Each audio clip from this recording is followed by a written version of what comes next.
Hello everyone. आज हम बात करेंगे फ्लेमिंग का वर्क मॉडल यानी VARK। ये VARK क्या है, कैसे काम करता है, आप किस कैटेगरी में आते हैं, और अगर आप किसी भी कैटेगरी में आते हैं तो आपको किस स्टाइल से पढ़ना चाहिए ताकि आपको ज्यादा याद हो। ये सारा आज हम डिस्कस करेंगे बिल्कुल सिंपल शब्दों में। तो अगर आप चैनल पर नए हैं तो सब्सक्राइब जरूर कर लीजिए। तो सबसे पहले देखते हैं कि ये VARK मॉडल कब डिजाइन किया गया था। 1987 में नील फ्लेमिंग के द्वारा। अब इन्होंने क्या बोला था कि एक स्टूडेंट को हम चार कैटेगरी में डिवाइड कर सकते हैं। और ये सिर्फ स्टूडेंट की बात नहीं है, एक्चुअली में हम पूरे पॉपुलेशन को चार कैटेगरी में डिवाइड कर सकते हैं। अभी आज हम सिर्फ एजुकेशनल पॉइंट ऑफ व्यू से, लर्नर के पॉइंट ऑफ व्यू से बात करेंगे। तो चार कौन से हैं? वी से बनता है विजुअल, यानी जो लोग विजुअल होते हैं। ए से जो लोग ऑडिटरी कैटेगरी में आते हैं। आर से जो रीड और राइट वाली कैटेगरी में आते हैं। और के से काइनेस्थेटिक वाली जो मोडेलिटी के अंदर आते हैं। ये चार तरह के लर्नर होते हैं। और आप बड़े मजेदार तरीके से समझेंगे कि इस कैटेगरी को पहचाने कैसे, क्योंकि कल आप टीचर बनकर जाएंगे तो आपके लिए जरूरी है कि आप बच्चों की कैटेगरी पहले पहचान ले। और एक क्लास में चारों तरह के बच्चे आपको मिलेंगे, तो इसलिए आपका टीचिंग स्टाइल चारों के अकॉर्डिंग आपको डिजाइन करना पड़ेगा। और आप भी किसी एक कैटेगरी में आते हैं। अच्छा, मैं एक बात आपके सामने क्लियर करता हुआ चलूं। ये जरूरी नहीं है कि जो विजुअल है वो ऑडिटरी नहीं होगा या वो काइनेस्थेटिक नहीं होगा। बस फर्क कितना है कि आउट ऑफ 100 अगर हम 50 विजुअल हैं तो बाकी मोडेलिटी भी हमारे अंदर होती हैं। लेकिन हम ज्यादा एक चैनल पर रहते हैं, विजुअल पर रहता है, कोई ऑडिटरी पे रहता है, कोई रीड राइट पे रहता है, कोई काइनेस्थेटिक पे रहता है। तो इन्होंने क्या बोला था कि चार टाइप के ये लर्नर हैं। और इन्हीं के हिसाब से हमें अपने टीचिंग मेथड, अपनी स्कूल एक्टिविटी, अपनी सारी चीजें डिजाइन करनी चाहिए ताकि इनके लर्निंग स्टाइल को और स्ट्रेंथ मिले। तो अब समझते हैं कि चारों कैटेगरी क्या है। विजुअल कौन है? जो लोग विजुअल चीजों से ज्यादा सीखते हैं। विजुअल मतलब फोटोज देख के, फिल्म देख के, डायग्राम देख के, पीपीटी देख के। अब आप अपने आप से लगाइए कि अगर मान लीजिए मैं यही लेक्चर वीडियो ऑन करके, अपना फेस ऑन करके अगर दे रहा होता और ये पीपीटी नहीं होती, तो आपको थोड़ा सा इसमें लगता है कि यार कुछ रिटर्न कंटेंट नहीं है। तो विजुअल अच्छे लगते हैं। मान लीजिए मैं अपनी वीडियो भी बंद कर दूं, विजुअल बिल्कुल बंद कर दूं, सिर्फ ये ऑडियो रहती, तो बहुत सारे लोग इस वीडियो को यहीं पर छोड़ देते। तो वो किस कैटेगरी में है? विजुअल लर्नर है। उन्हें photo, film, diagram, videos, PPT ये सब अच्छी लगती है। ब्लैक बोर्ड पे टीचर लिखता है तो अच्छा लगता है। ऑडिटरी कौन से हैं? जिन्हें ट्रैक से, डायलॉग, लेक्चर से, यानी ऑडियो इन्फॉर्मेशन जो भी उनके दिमाग में जाती है, पॉडकास्ट वगैरह आजकल बड़े फेमस हैं, तो उनसे वो समझना, सुनना, पढ़ना पसंद करते हैं। तीसरी कैटेगरी है रीडिंग और राइटिंग वाली। ये वो लोग हैं जो रीड करते हैं और उसे फिर अपने शब्दों में राइट करते हैं, यानी उसके नोट्स बनाते हैं, फिर वो उससे समझते हैं। और चौथी कैटेगरी है काइनेस्थेटिक। ये वो लोग हैं जो अपने आप से एक्सपीरियंस एक्सपीरियंस करके, एक्सपेरिमेंट करके, अपने फिजिकल आइडेंटिटी से, अपनी फिजियोलॉजी से कुछ करके सीखते हैं। करके सीखने वाले हैं जो लोग, करके सीखते हैं, लर्निंग बाय डूइंग वाले हैं। अब आप अपने आप को देखिए कि मान लीजिए आपको एक बाइक चलाना सीखना है या डांस सीखना है, तो आप किस कैटेगरी में अपने आप को ज्यादा रखते हैं?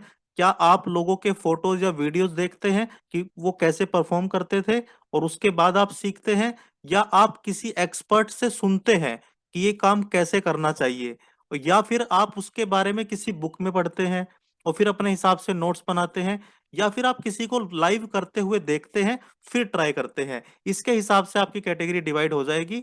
अगर आप पहली कैटेगरी में तो विजिबल, ऑडिटरी, तीसरी में स्टडी और राइट वाले, और लास्ट है काइनेस्थेटिक। अगर आप जिस कैटेगरी में आएंगे उसी की तरह अगर आपको सिखाया जाए तो आप जल्दी सीखेंगे और आपका सीखा हुआ आपको लंबे समय तक याद भी रहेगा। सेम ये हमारे स्टूडेंट के लिए भी सच है। अब विजुअल लर्नर कौन होते हैं? ये वो लोग हैं जो क्लास में एक तो आगे बैठते हैं। आगे क्यों बैठते हैं? इन्हें विजुअल देखने हैं। ब्लैक बोर्ड पे क्या लिखा जाएगा वो देखना है। टीचर इनको बिल्कुल लाइव अपने सामने दिखना चाहिए। तो इनको हर चीज ना पिक्चर्स में देखनी है।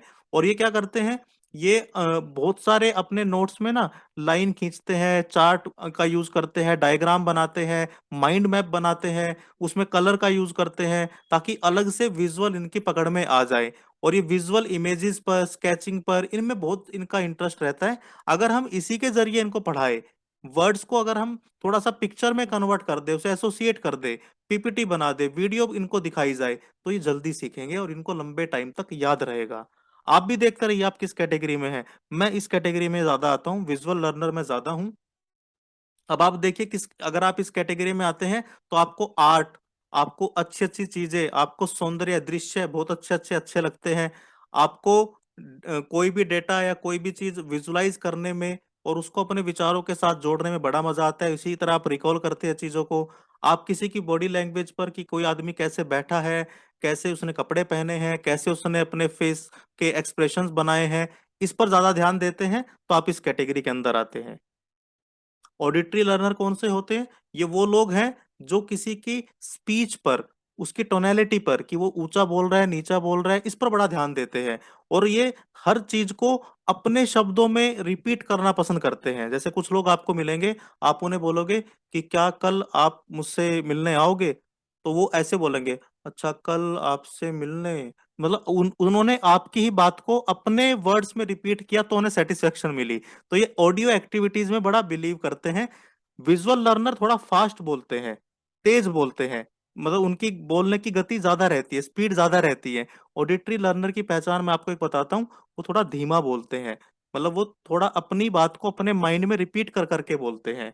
तो अगर आप देखते हैं कि इस तरह का कोई आपका स्टूडेंट है आपकी क्लास में है, तो आप उन लोगों को क्या कर सकते हैं, ऑडिटरी टेक्निक जितनी भी है उनके जरिए पढ़ा सकते हैं। टेलीफोन मेथड एक होता है कि आप उनको कोई एक छोटी सी बात बताते हैं, उसके बाद स्टूडेंट उसके बारे में अपने वर्ड्स में एक्सप्लेन करता है। आप उन्हें पॉडकास्ट वगैरह आज के टाइम में सुना सकते हैं। आप उन्हें ऑडियो लेक्चर रिकॉर्ड करके दे सकते हैं। आप उन्हें वॉइस मैसेज, वॉइस नोट्स दे सकते हैं। तो ये इनके लिए ज्यादा फायदेमंद है।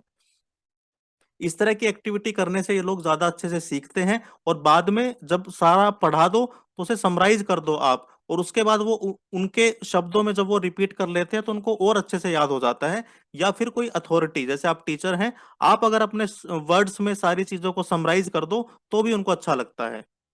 अगर आप इस कैटेगरी में आते हैं तो अब आप देखिए कि आपको किसी भी इंफॉर्मेशन को याद करने के लिए आप रिदम पैटर्न पे चलते हैं। जैसे बहुत सारे लोग हैं ना, वो थोड़ा रिदम बना लेते हैं, जैसे हनुमान चालीसा हमें रिदम में याद है।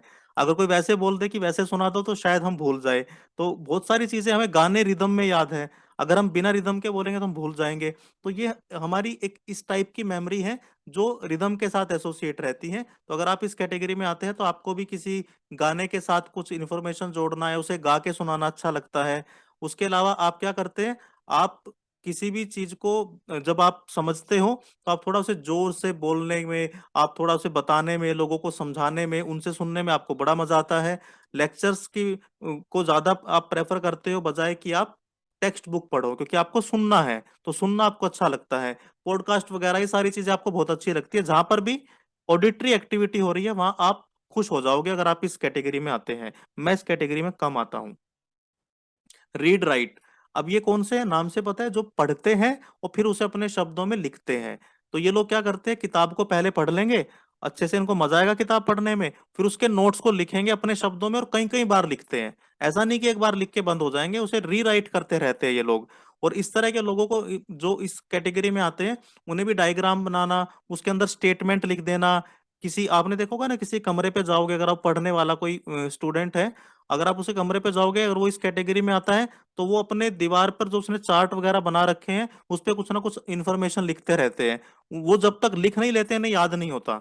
आपके भी कुछ दोस्त ऐसे हो सकते हैं कि आप उन्हें समझा दो, वीडियो दिखा दो, लेकिन जब तक वो पेन से पेपर पे कुछ लिख नहीं लेंगे उन्हें याद नहीं होगा। या आप भी इस कैटेगरी में हो सकते हैं। तो इस तरह के लोगों का, इस तरह के स्टूडेंट्स का आपको बड़ा ध्यान रखना है कि जो भी इनको आप दो, वो इस तरह दो कि ये उसका, उस इंफॉर्मेशन को अपने शब्दों में लिख पाए। इनका अपना एक माइंड मैप बन जाता है, ये उसको पेज पर उतारते हैं तो इनको अच्छे से याद होता है।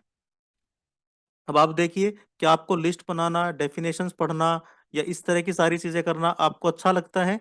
क्या आप टेक्स्ट बुक को पढ़ के बड़ा खुश होते हैं, नए नए फैक्ट्स आप नोट डाउन करते रहते हैं अपनी डायरी में? तो अगर ये सारी चीजें आप करते हैं तो आप इस कैटेगरी में आते हैं, रीड और राइट वाली। अब लास्ट है अपना काइनेस्थेटिक लर्नर। ये है लर्निंग बाय डूइंग वाले। इनको कोई भी चीज आप कितना भी बोल दो, जब तक ये खुद से नहीं करेंगे इनको मजा नहीं आएगा। इन्हें हैंड्स ऑन एक्सपीरियंस चाहिए। इनको आप फील्ड पे ले जाओ, ये खुद से करेंगे तो इनको मजा आएगा। और ये टच करना, खुद से काम करना, इसके बिना इनकी लर्निंग होती नहीं है। हर चीज को ये खुद से करके देखना चाहते हैं। इस तरह के लोग थोड़े से और धीमे बोलते हैं। मैंने बताया सबसे फास्ट बोलने की स्पीड होती है विजुअल की, जो विजुअल कैटेगरी में आते हैं उससे थोड़ी धीमी रहती है आपके ऑडिटरी वाले की। काइनेस्थेटिक वाला उससे भी धीमा रहता है बोलने में। तो थोड़ा इनको पहचानने का ये भी एक तरीका है, थोड़ा इमोशनल होते हैं ये लोग। काइनेस्थेटिक वाले जो होते हैं ना, हर चीज को फील करते हैं ये।